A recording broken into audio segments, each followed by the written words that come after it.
Shalom, selamat pagi rekan pemuda Gereja Kibait dimanapun kita berada.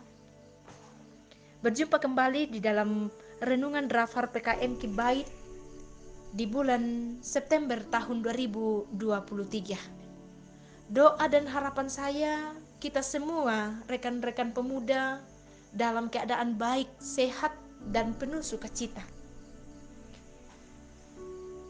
Adapun nas renungan kita pada pagi hari ini terambil dari Matius pasal 3 ayat 1 sampai ayatnya yang ke-12.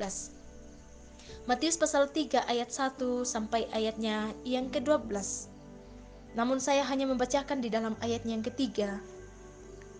Demikian firman Tuhan. Sesungguhnya dialah yang dimaksudkan Nabi Yesaya ketika ia berkata, ada suara orang yang berseru-seru di padang gurun. Persiapkanlah jalan untuk Tuhan, luruskanlah jalan baginya. Persiapan jalan untuk misi. Persiapan jalan untuk misi. Rekan pemuda yang sama dikasihi Tuhan. Di sini, di dalam ayat pembacaan kita, dari ayat 1 sampai ayat yang ke-12, kita menjumpai satu pribadi yang unik yang bernama Yohanes Pembaptis.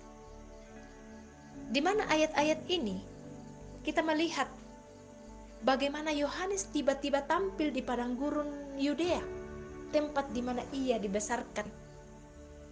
Yohanes Pembaptis menyerukan pertobatan kepada umat Israel.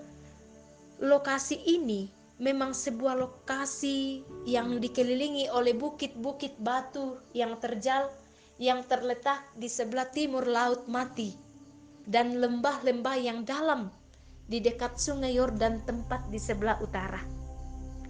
Tujuan kedatangan Yohanes Pembaptis seperti yang diakuinya, yaitu menggenapi nubuatan Nabi Yesaya, yaitu mempersiapkan dan meluruskan jalan untuk misi Kristus bagi dunia ini.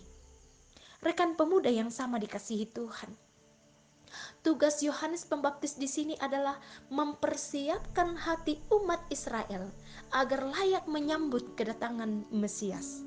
Namun, Yohanes menentang mereka untuk meninggalkan segala kemunafikan dan kepura-puraan yang selama ini menjadi gaya hidup mereka. Walaupun mereka memiliki hukum Taurat, tetapi tidak melakukannya dalam kehidupan mereka. Juga ada beberapa hal yang lain yang dipersiapkan oleh Allah untuk kedatangan Yesus Kristus demi misinya. Di dalam Matius 2 ayat 1 sampai 12, di sana dikatakan bahwa orang-orang Majus dipakai oleh Allah untuk mensponsori pelayanan Kristus dengan harta bendanya dan mewakili bangsa-bangsa lain. Kedua, selain itu pemerintahan Romawi dipakai oleh Allah untuk mempersiapkan jalan misi bagi Kristus melalui pembangunan fisik dari lingkungan seperti pembangunan jalan antara kota dengan peraturan-peraturan yang teratur dan supremasi hukum yang jelas. Bangsa Romawi juga disebut bangsa yang cerdik dan cerdas dengan budaya Yunani, adalah termasuk salah satu dari bangsa-bangsa lain yang sangat menjunjung tinggi sumber daya manusia, sehingga mereka memiliki nalar yang cemerlang dalam bidang pengetahuan. Rekan pemuda yang sama dikasihi Tuhan, semua yang dilakukan oleh Allah memang luar biasa sebelum Yesus lahir ke dalam dunia. Selain itu, bahwa Allah menggunakan bangsa-bangsa lain yang memiliki intelektual yang tinggi untuk tujuan misinya. Dan dapat disimpulkan bahwa Allah betul-betul mempersiapkan segala yang diperlukan Yesus untuk melaksanakan misinya dalam dunia yang gelap ini. Kedatangan Yesus untuk menyelamatkan orang berdosa bukan secara kebetulan, bukan karena dipaksakan, bukan juga kemauan manusia, tetapi adalah kehendak Allah untuk menyatakan kasih-Nya kepada umat manusia yang berdosa. itulah misi Allah yang sesungguhnya. Penampilan Yohanes Pembaptis juga memberi makna yang misioner, di mana ia beradaptasi dengan budaya padang gurun, yakni dengan berpakaian jubah bulu unta dan ikat pinggang kulit dan makan madu hutan.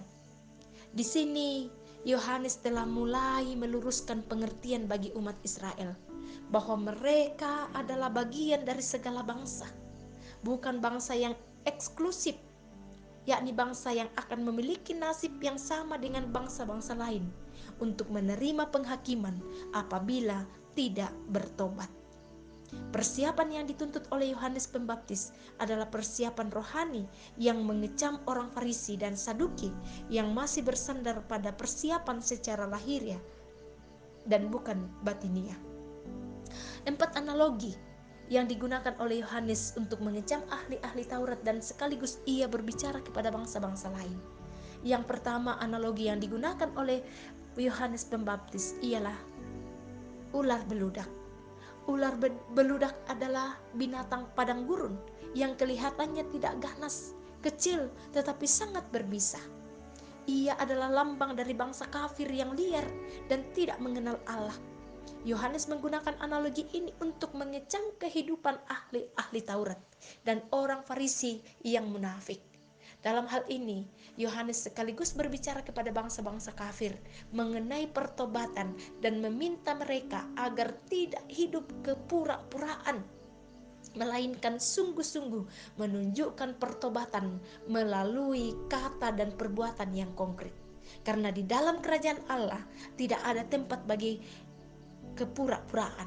Di sini misi Allah adalah untuk menentang mereka yang berpura-pura untuk menjadi umat Allah yang sungguh.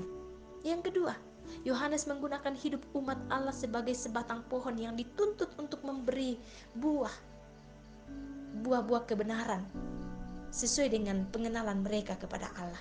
Dan yang ketiga, juga kecaman yang pedas terhadap ahli-ahli Taurat dan orang-orang Farisi dengan mengangkat batu-batu yang tidak berguna, yakni bangsa-bangsa lain yang dapat dipakai oleh Allah untuk menjadi keturunan Abraham.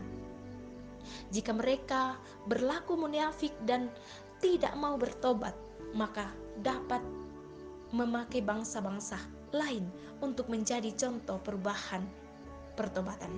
Dan yang terakhir, Yohanes Pembaptis juga mengumpamakan ahli-ahli Taurat dan orang-orang Farisi yang tidak mau bertobat sebagai debu jerami yang kering, yang tidak berisi dan akan dikeluarkan dari tempat pengirikan. Maka dengan itu, Yohanes mengakui bahwa Kristus yang akan datang lebih berkuasa daripadanya. Walaupun ia menentang ahli-ahli Taurat dan orang-orang Farisi untuk bertobat, tetapi Yohanes telah menyerahkan penyempurnaan pelayanan misi itu kepada Kristus.